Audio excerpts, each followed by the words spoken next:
Since the earliest days of what could be considered modern conflict, there have been terrors that shocked mankind into action. Terrors that were declared too dangerous even for the battlefields that first saw them used. The echoes of these weapons still permeate our history thanks to their sheer brutality. Some have been blunt instruments, such as weapons of the chemical or nuclear variety. Others have been more targeted, such as specific neurotoxins developed by governments worldwide for use in assassinations. Such was the way of the world and the way of war in the early 20th and 21st century. But by the end of the 22nd century, there was a new kind of horror that emerged from the fires of war. Though it did not split the atom, nor sever the commands of neurons, it was still terrible in its power. It was the grafting of titanium to bone, and the breathing of purpose back into dead flesh. They were known as Battleroids, and by their bloody fist alone, the universe would find an axis upon which it would inevitably turn. Such is the power of these undead soldiers. Such is the damnation unleashed upon the universe by humankind.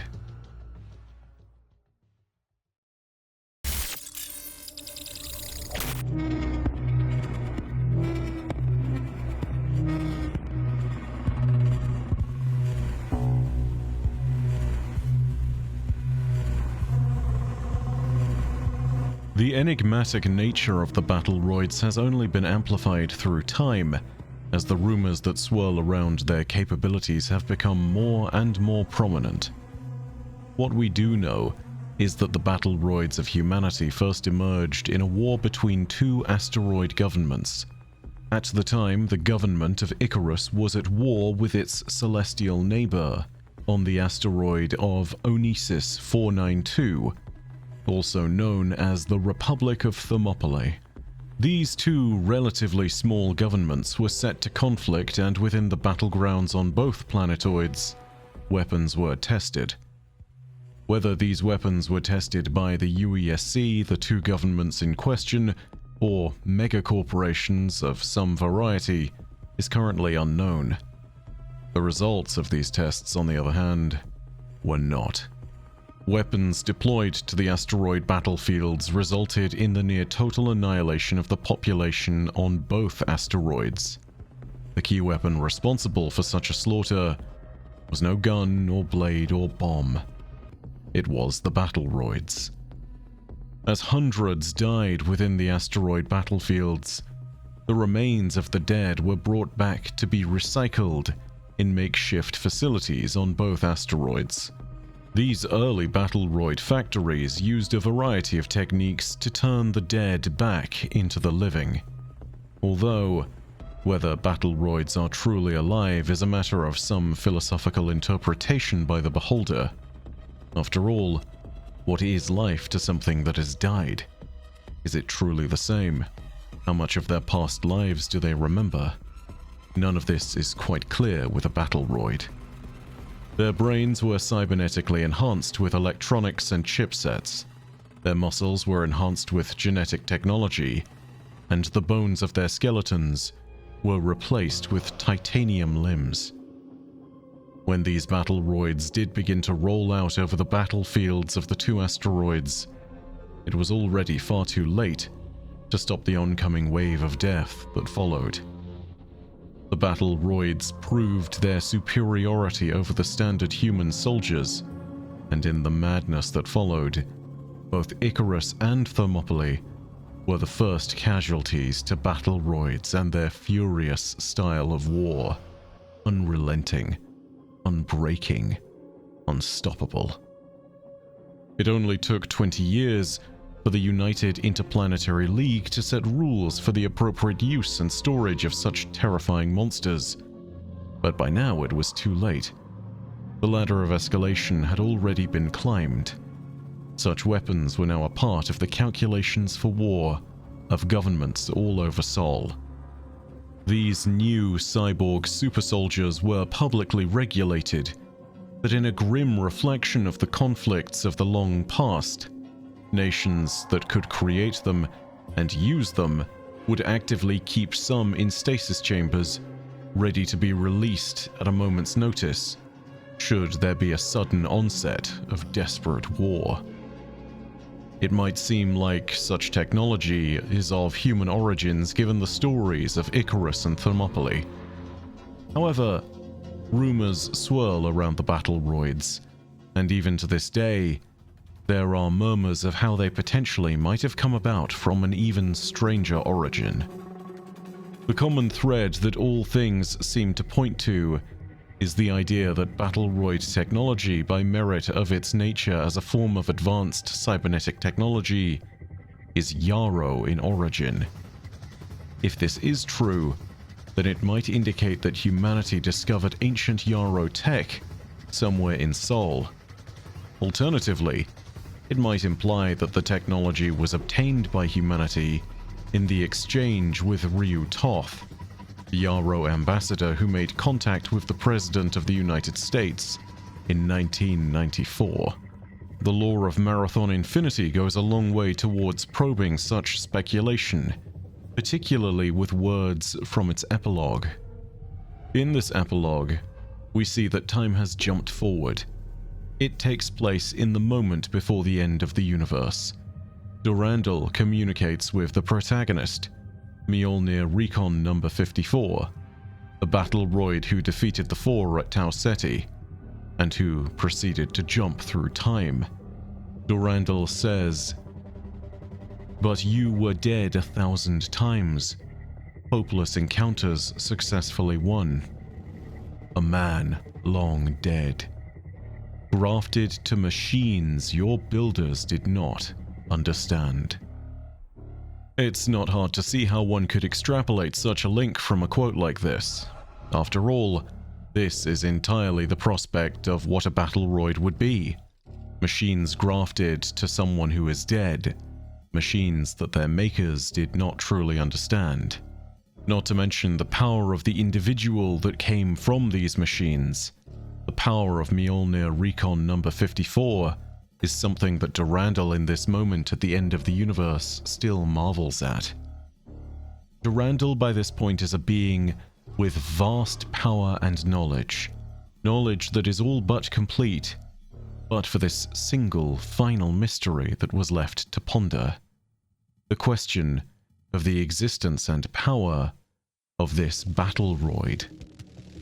After all, this is the point at which he now understands, perhaps at the close, what these Battleroids are, particularly one that has ascended as Mjolnir Recon Number 54 did.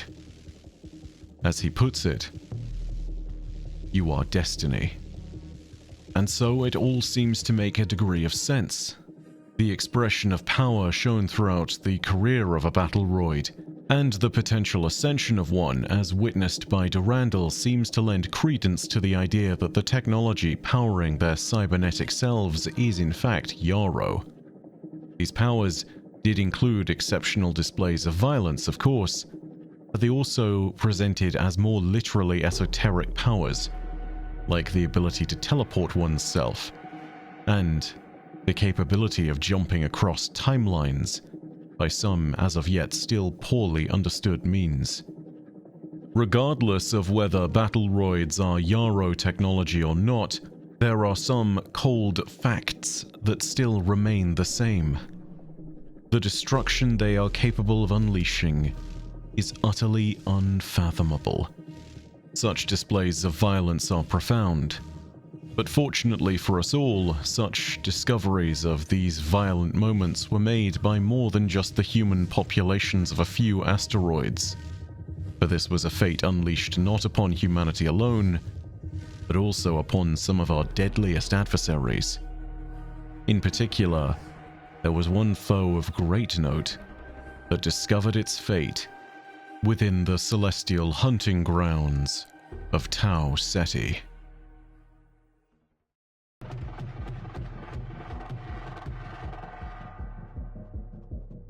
Inevitably, for the Battleroids to be present on Tau Ceti 4, someone had to bring these dead cyborgs with them, aboard the UESC Marathon. The perpetrators of this action would be a voice of dissent and rebellion on Mars that would haunt the UESC long after the launch of the marathon. We would know them as Maida. Nobody knows exactly what the name Maida means, but they were labeled as an extremist political and terrorist organization by the UESC. Their interests aligned with the independence of Mars, and opposed the overreach of the UESC, UEG, and the megacorporations of the day that brought about injustice to the population of the Red Planet. Their most famous action would be the Martian coup of 2466. Some old sources note the idea that this particular uprising took place in 2321, but the legitimacy of such sources is dubious at best. What is not in doubt, however, is the nature of the coup. Frankly, it was sloppy, bloody, and short-lived. In the 3 months that Maida maintained control of Mars, many people were killed by Maida death squads, particularly those who were suspected of remaining loyal to the UEG. Under their rule, it is estimated that approximately 1 in 10 Martian citizens died. But for all their tyranny, Maida was never able to mount a serious opposition to the UEG, and when ground forces and fleets from Earth did eventually arise, they were soundly defeated. Stranger still, despite the symbolic importance of it, Maida never moved to take over the greatest prize within Mars's immediate orbit, perhaps within the entire system generally. I am referring, of course, to the Marathon. It remained, partway through its construction, still orbiting above the Red Planet, untampered with, despite the fact that it was a beacon for potential plunder, or for symbolic emancipation, or even as a tool of weaponization against Earth. Looking into things further, this failure to use the Marathon in any manner might not have been a failure at all, but a deliberate decision. A year prior to the Martian Rebellion, in 2465, the Marathon had been loaded with munitions and weapons that were secreted about the ship, consistently across all decks. As it turns out, this might have been Maida's objective all along. With the benefit of hindsight, we know that various Maida members were aboard the crew of the Marathon. What's more, resources and artifacts recovered from the remnants of Tau Ceti Pfhor's colony make it clear that the political movement was attempting to make an influential push within the population and to overthrow the UESC. Amongst those members of Maida that made their way aboard the Marathon, there was one particularly important figure: Bernard Strauss, the Marathon's science director and AI specialist. It is suspected that he and other key figures of Maida leadership had planted 10 secret Battleroid units within the crew of the Marathon. The intent, in hindsight, seems fairly obvious. Secret weapon caches and secret Battleroids? They were Maida's secret weapon, a knife at the throat of the UESC's meager presence in Tau Ceti that would be able to decapitate the leadership of the colony and bring it firmly under the control of Maida when the time was right, and when the moment to strike presented itself. There were, of course, only 10 Battleroids and 30,000 colonists, but given the Battleroids' victory at Thermopylae and Icarus, given the extreme nature of their combat potential, and given that not every colonist would be willing to take up a gun, one has to imagine that Maida was more than comfortable with the odds of 3,000 to 1, if needs be. After all, there were significantly fewer security personnel at the colony, and if the Battleroids were embedded just right, they might be within the security apparatus already, waiting to strike at the heart of everything that the UESC needed to fight back. Of course, these dead men would come to live amongst the colony and its people for some time, and in the end they would not bear witness to their inevitable purpose as a means of takeover by Maida. Instead, they would become heroes. Heroes of a circumstance most dire. It all started with Bernard Strauss's other pet project, the AI he was training for rampancy, the AI he was deliberately trying to drive mad, the AI he was experimenting on. Durandal, or Durandal, went rampant on the voyage to Tau Ceti 4. In the end, as he approached the anger stage, he made contact with the alien empire known as the Pfhor. His objective was to lure them to the celestial shores of Tau Ceti, knowing that he would then be able to make use of their FTL-capable vessel by stealing it for himself. As the Pfhor attacked the UESC Marathon and the colony of New Cascadia, Maida's vengeance would instead be repurposed, no longer a knife at the throat of the UESC, and instead a shield in defense of New Cascadia. 9 of the Battleroids would be found down on the surface of the planet, and they would collectively defend the whole of the colony from the assault of an advanced alien empire, known for being warlords and slavers. However, a single Battleroid would find himself aboard the Marathon, and though he was only 1 Battleroid as opposed to 9, he was able to do so much more.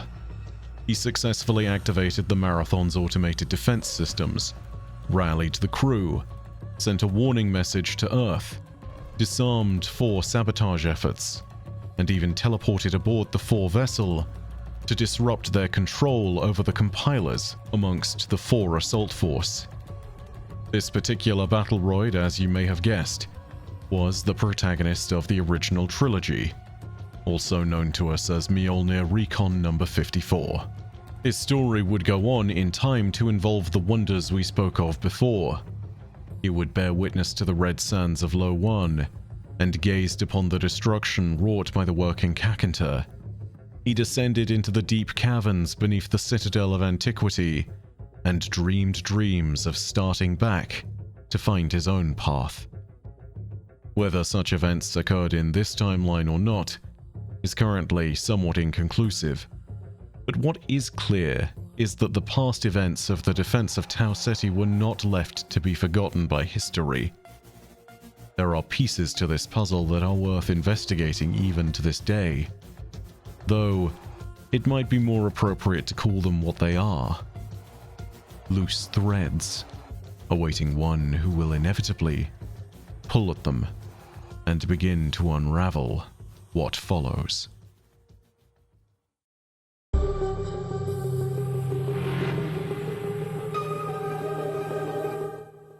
There are many groups within Sol and beyond that have a remarkable interest in the technology of Battleroids.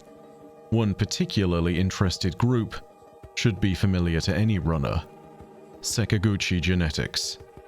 Renowned for their genetic and biomechanical technologies, Sakaguchi is also responsible for the creation of the weave worms that are used to create the runner shells that are deployed to Tau Ceti's surface. As runners have interacted with Nona, the Sakaguchi support AI that has been allowed access to our neural partitions, we've seen that they too are interested in the technology of Battleroids. Part of their efforts and contract objectives on Tau Ceti involve runners recovering remnants of Battleroids on the frontiers of the colony. These fragments were used to inform the creation and refinement of their own symbiont technology, which is designed to be injected into a runner's shell and to evolve alongside it, and strengthen it through a bond that is partially parasitic, partially beneficial, and entirely strange. Notably, symbiont technology was also deployed to Tau Ceti, and was tested rigorously after the recovery of Battleroid remnants. It appears that Sakaguchi is attempting to make some new kind of Battleroid, using this symbiont technology as a bridging point. Whether they'll be able to make anything of this is unknown at current. Testing has been inconclusive thus far, and even though the scientists at Sakaguchi have expressed a degree of enthusiasm, it's also clear that Jjaro technology is strange and will not yield its secrets without a fight. Then again, that certainly isn't going to stop Sakaguchi from trying. What's more, Sakaguchi seems to have been tracking rumors and history on the deployments of Battleroids to Tau Ceti's surface for some time. At very least, Nona has paid close enough attention to tell us of them in one of her stories. Nona's maternal presentation extends to these stories, which she relays to us in a manner not too dissimilar from a parent telling a bedtime story to a child. One story in particular is clearly a recollection of the events on Tau Ceti IV's surface during the Pfhor invasion. The story recounts a kingdom and its king who were under siege. It speaks of a little man, a weaver, who ferried a boat across a river and brought 10 quiet warriors with him.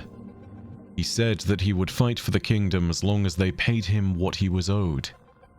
After the warriors crushed the invading army, the people of the kingdom rushed to celebrate with them, only to discover that they were lifeless.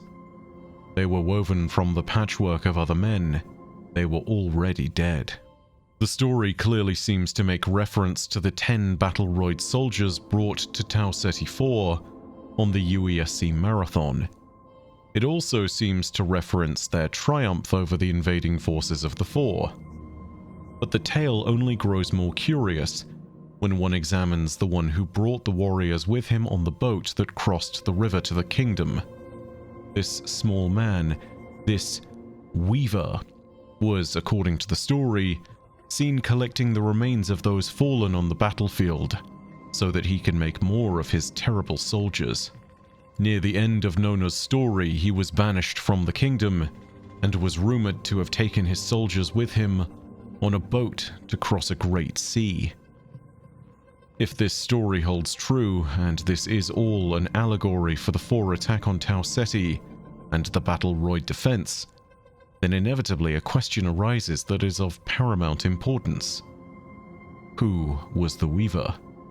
Such a question is critical. After all, if this is allegory, and if the Weaver is representative of a real person, then accessing their knowledge would allow one to create more Battleroids with a deeper understanding.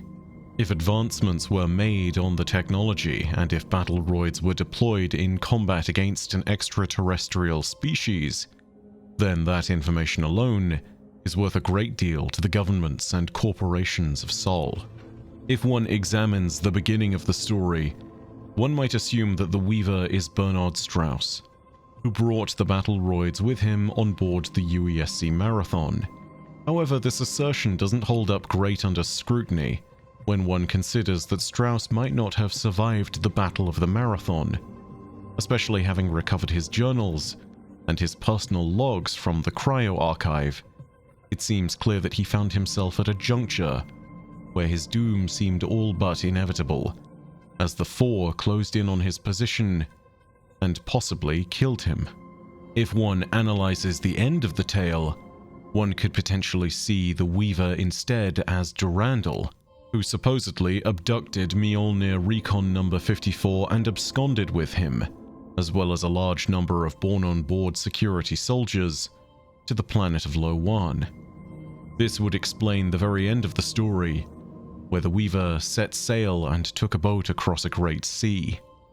But even this doesn't seem to fit perfectly, as if we're to assume that the events following the Battle of Tau Ceti still remain true, we have to acknowledge that Durandal left immediately and did not remain on the battlefield to look for more remnants of the dead to repurpose into Battleroids, as the story implies. As usual, there are more questions than answers, and once again it is relevant to question whether the information at our fingertips holds verity or not. It might also be important to question whether the events of the original Marathon trilogy happened in a separate series of timelines from the one that we see before us, meaning that anything from those old stories is just that, stories. But across all these possibilities, there is still a brutal, unshakable truth. The Battleroids are the most dangerous weapons humanity has ever created. Pray that you never encounter such ruthless soldiers on the battlefield. A single compiler in our own experiences almost always takes multiple runners and an arsenal of heavy firepower to confront and dispatch.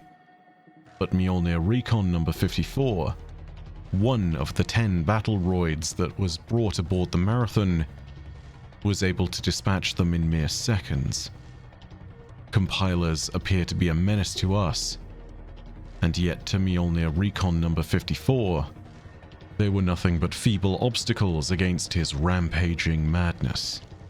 If you should ever be so unlucky as to face a Battleroid in combat, there are options available to you. You can run, you can fight, you can hide, you can pray for deliverance. But those options are just illusions of choice. The outcome is the same no matter what. For against such cybernetic terror, there is only one possibility. To do battle with a Battleroid is to face death itself. Before them, you shall experience no hesitation, no relent, and no mercy. And even should you pray, it will not matter. For the dead do not care for the prayers of the living.